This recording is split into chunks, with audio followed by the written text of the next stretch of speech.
में 47 लोकसभा की सीटें अनुसूचित जनजातीय वर्ग के लिए आरक्षित हैं। राज्यवार देखें तो मध्य प्रदेश में सबसे ज्यादा 6 सीटें आरक्षित हैं। लेकिन केवल ये 6 सीटें ही नहीं, बल्कि जनजातीय वर्ग मध्य प्रदेश की अन्य सीटों पर भी सीधा असर डालता है। इस बार क्या है मध्य प्रदेश में जनजातीय वर्ग के मुद्दे और राजनीतिक दलों के वादे और दावे, ये रिपोर्ट देखिए।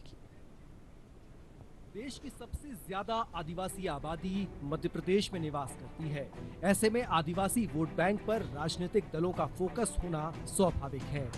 1999 के चुनाव तक अविभाजित मध्य प्रदेश में 40 सीटें थीं, तब अनुसूचित जनजातीय वर्ग के लिए 9 सीटें आरक्षित थीं।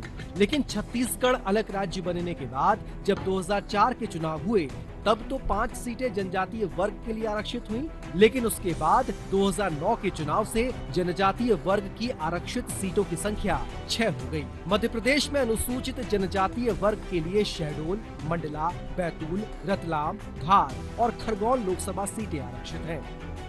मध्य प्रदेश में निश्चित तौर पर आदिवासी बहुत बड़ा वोट बैंक है और बहुत बड़ा फैक्टर है। 6 सीटें मध्य प्रदेश में 29 में से आदिवासियों के लिए सुरक्षित सीटें हैं।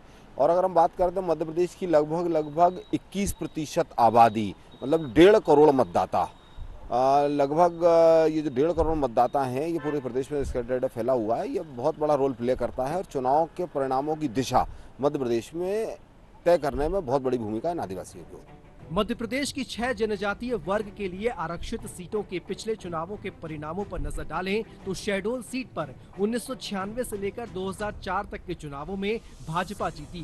2009 में कांग्रेस को जीत मिली, लेकिन 2014 से लेकर अब तक भाजपा का कब्जा है। उधर मंडला में भी 1996 से लेकर 2004 के चुनावों में भाजपा को जीत मिली। 2009 में कांग्रेस जीती और फिर 2014 से लेकर अब तक भाजपा का कब्जा है। बैतूल में तो 1996 से लेकर अब तक भाजपा ही जीतती आ रही है।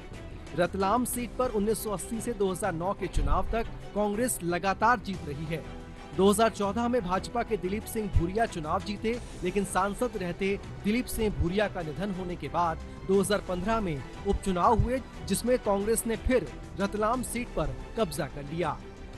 लेकिन 2019 के चुनाव में मोदी लहर में रतलाम सीट भाजपा ने जीत ली।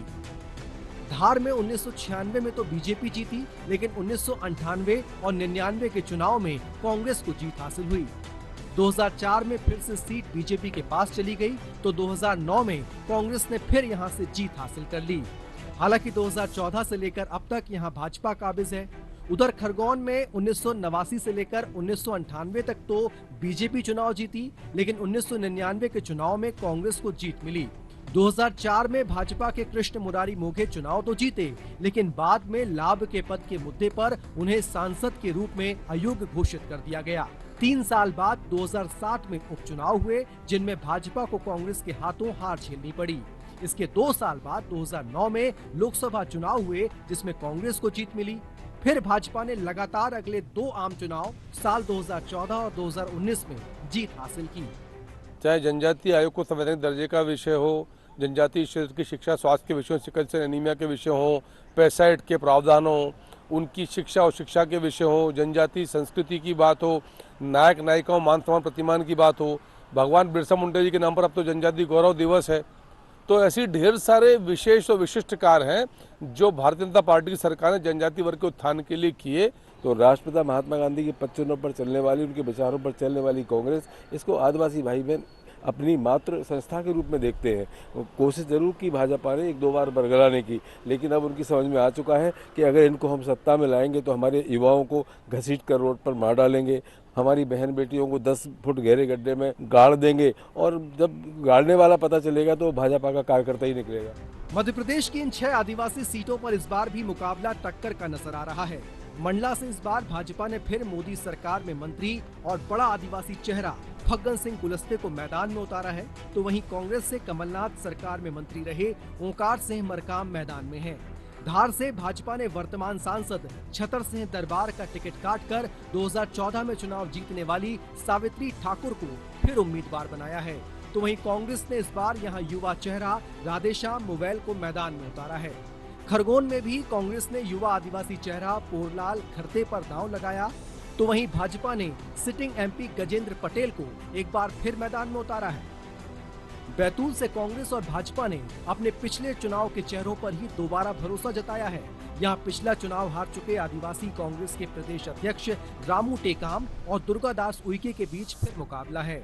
शहडोल में भाजपा ने सिटिंग एमपी हिमाद्री सिंह को फिर टिकट दिया है, तो कांग्रेस ने फुंदेलाल मार्को को उम्मीदवार बनाया है। उधर रतलाम सीट से भाजपा ने राज्य के वन मंत्री नागर सिंह चौहान की पत्नी अनीता चौहान को प्रत्याशी बनाया है, तो वहीं कांग्रेस ने पूर्व केंद्रीय मंत्री कांतिलाल भूरिया को मैदान में उतारा है। अभी फिलहाल देश भर की अनुसूचित जनजातीय वर्ग के लिए आरक्षित सीटों में से 70% पर भाजपा काबिज है।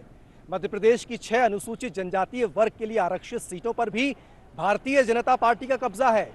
हालांकि आदिवासी इलाकों में कांग्रेस भी इस बार जोर लगा रही है, लेकिन जनजातीय वर्ग के लिए आरक्षित सीटों पर इस बार किसको बढ़त मिलेगी, ये तो लोकसभा चुनाव के परिणामों के बाद ही पता चलेगा। कैमरामैन गौरव निरगुड़कर के साथ आदित्य श्रीवास्तव, डीडी न्यूज, भोपाल।